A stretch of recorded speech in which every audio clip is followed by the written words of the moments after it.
Hello and welcome to Spirit Lounge and to the final video for the Shinto. This is just a notes video covering some explanation of some definitions that were used in the Shinto series and we'll quickly go through them. It's very short, we'll probably be maybe 10 minutes on this video, but this reminds us some of the main precepts that are covered in the notes section of the book that we were using. So I'll go straight on into the presentation. Okay, so we've covered Shinto, started from the culture of, or rather the practice of spirits throughout nature and worshipping of those. Many transformations and changes throughout its history. The original form was Koshinto, and it doesn't have any main elements of formalized religion, in other words, central figure to worship, a temple, church, mosque, synagogue, or anything of that type representing it. The Shinto shrines were brought in through Buddhism. It doesn't have a central book. It doesn't have a central place, a holy divine place either, and it doesn't espouse or documented behaviors and patterns as such, and doesn't have saints and deities. Although it does have spirits are regarded as within everything, animal, plant, and human. Every form of animal, any animate, inanimate object on earth has a spirit consciousness in it. This is the premise and the precept of Shinto. And so some of the notes we covered earlier was the notion of Gaia. So Gaia was the goddess of earth in Greek mythology, and Lovelock created Gaia's theory and postulated that the earth's life support system and somehow eternally controlled and regulate the radiation balance of earth to keep it habitable. A lot of people worship the earth as a spirit. The earth has a spirit, but it's not to be worshipped. Everything has a spirit. Everything has an essence, feminine energy for Gaia. But the Gaia religion came out of some of these theories, and the World Economic Forum, the UN 2030, 2050 agenda, if you look underneath those, unfortunately, are Gaia worshipping underneath, and therefore they are inverted in many ways. The principles of those globalist agendas.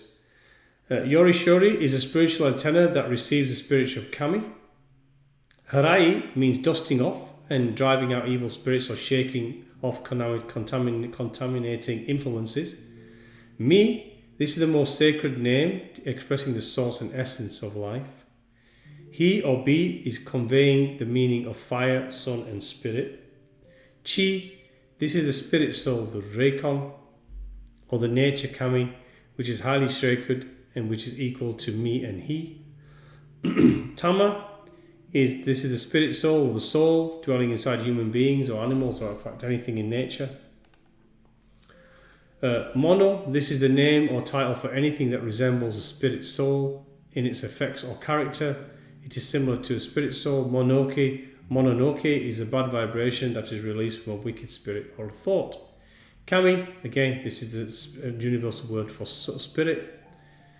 Mikoto from ancient times is equivalent to our present term Kami, in other words spirit. These characters do not reveal the real meaning of Mikoto. Koto means both word and language, as well as worldly events. Mikoto is someone who receives words or messages about events from divine or me.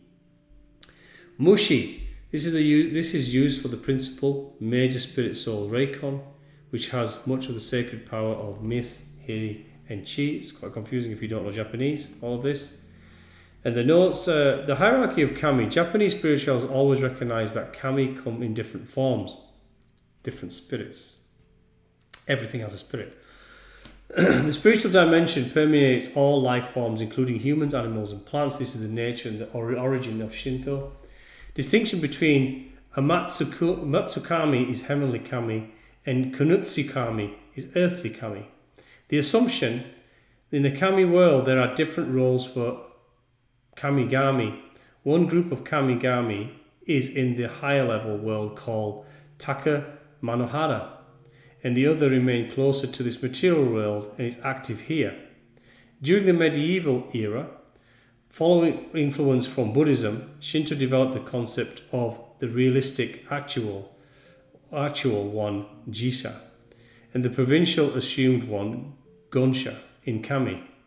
The sacred one is Nyorai, which is Buddha, and the rest of them are Gonsha, meaning temporarily manifested ones.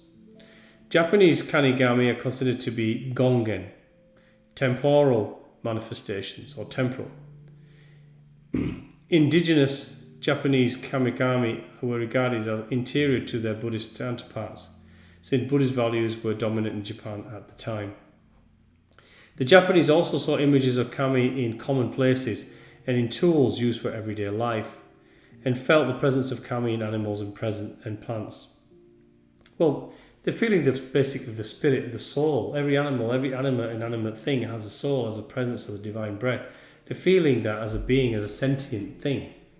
Even a rock is sentient in its form, in its capacities. Polytheism and monotheism. Shinto is polytheistic, and therefore that the Japanese are polytheists, because there are many forms and levels of kami. Rather than a single divine power, each one has its own functions as part of a hierarchy of a chain of being. This I disagree with. It's polytheistic in terms of it has many kami, but then every religion has saints. Every religion has different forms of spiritual energy, but they all have a single source, a single deific source, a source of all things, a divine father, a godhead, a creating force. So it's also monotheistic. Every religion, every form that we've studied to date has polytheism and monotheism in it, because every single one is driving you to the singular source. That is monotheistic.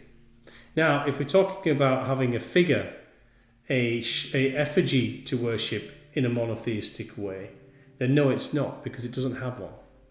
But in a spirit sense, it has both, but then every religion has both, I would say. Maybe something for you guys to think about. And finally, at the source of this hierarchy, there is one kami. This is the monotheistic element. Supreme and origin of all. With the name, the next two kami came out of the one as functions unfolding the yin and yang kami. This is the same as the eons and archons. The various eons came out of the single absolute. We call these three kami as three creator kami, and in Yamakage Shinto they are called the kami of the threefold world. This also can be Brahma, Vishnu and Shiva, creating, preservation and destructive forces. Kami from which all natural phenomena arise. See, there's consistencies in everything. There are kami who reflect and express work, who generate, grow, transform and cultivate everything and all phenomena, as we've just discussed. These kami are called Narihashu kami. The most important Narihashu kami are the last two of the first five kami. They are the ones closer to the material realm. Okay, and there we've ended the Shinto series and some definitions there.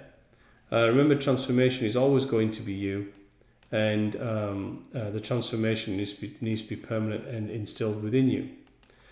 I want to say thank you for following this journey. This has been a very short video, 10 minutes as I thought it would be, and this finalises the Shinto series. I hope you enjoy it. Please leave your comments. Refer this channel to anyone who you feel is useful, because for me, it's all about guidance, helping you understand the greater meaning of existence, the greater meaning of the all, through the coalescing and the synergies of all faith and religions. This is why I do it. Remember, the petals on the lotus flower, they have to unveil. They're closed in ignorance. Each one is different to each person, but it will unveil the single golden centre to the Father above. And this is what we're trying to achieve in this channel. This is what I'm trying to achieve with what I'm doing, and the teaching and guidance free sessions that I'll be providing as well, and the continued walking through the text as long as we can do that. Please look at the book in Amazon. It's free. It's at cost, not free. It doesn't cost. I don't make any profit from anything I publish, and I don't intend to charge for anything I do in my life in terms of the spiritual nature and my purpose. The book is at cost. It's also digital, soft digital copy and paperback. It covers a lot of the principles that we've gone through in all of my videos since 2019, if you go back and watch those as well. It's a good read, and it's minimal in cost, because it's just what Amazon charge for them to literally print it. So take a look at that if it's something you're interested in. But watch my 2019 videos onward. It's got a lot of that content in there, but it's got much more in the book as well. More meat to the bones, if you like. And I look forward to continue this journey with you, and look forward to speaking to some of you in the future, because that is my aim, to actually eventually have collaborative sessions where we can talk to each other. Okay, thank you so much for listening. God bless you all. Until next time, and blessings. And always see grace before you. Thank you.